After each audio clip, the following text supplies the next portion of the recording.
Hi, இன்றைக்கி வந்து நம்ம கருவேப்பிலை பன்னீர் எப்படி பண்ணுறதுன்னு பார்க்கலாம். இதுக்கு வந்து கொஞ்சம் கருவேப்பிலை மிக்சியில் போட்டிருக்கேன். இதோட கொஞ்சம் இஞ்சி, கொஞ்சம் பச்சை மிளகா, ஒரு வெங்காயம் கட் பண்ணி போடுறேன். கொஞ்சமாக சால்ட் போட்டிருக்கேன். இப்போ மிக்சியில் கிரைண்ட் பண்ணிடலாம். இப்போ பன்னீர் எடுத்து இந்த மாதிரி ஸ்லைஸாக கட் பண்ணியிருக்கேன். ஸோ இதை அரைச்சிட்டேன். இந்த அரைச்சதை இதில் போட்டுடலாம். இதில் ஒரு ஸ்பூன் கார்ன்ஃப்ளவர் மாவு போட்டிருக்கேன். இதெல்லாம் மிக்ஸ் பண்ணிடலாம். இப்போ இது வந்து ஒரு 10 மினிட்ஸ் மேரினேட் ஆகட்டும்.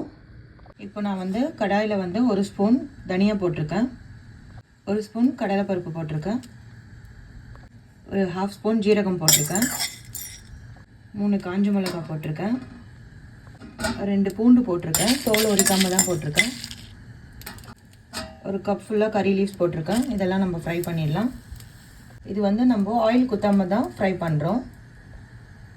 இப்போ இதை நல்லா ஃப்ரை பண்ணி எடுத்துட்டேன். இதில் கொஞ்சமாக சால்ட் போட்டுக்கிறேன். இதையும் மிக்சியில் கிரைண்ட் பண்ணிடலாம். இப்போ இதை மிக்சியில் கிரைண்ட் பண்ணிட்டேன்.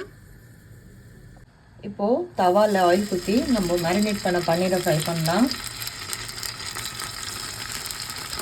இப்போ இதை இன்னொரு சைடும் டர்ன் பண்ணி போட்டிருக்கேன். நல்லா ஃப்ரை ஆகட்டும். இது நல்லா ஃப்ரை ஆகிடுச்சு. நம்ம கிரைண்ட் பண்ண பவுடர் இது மேலே போடலாம். ரெடி ஆகிடுச்சு.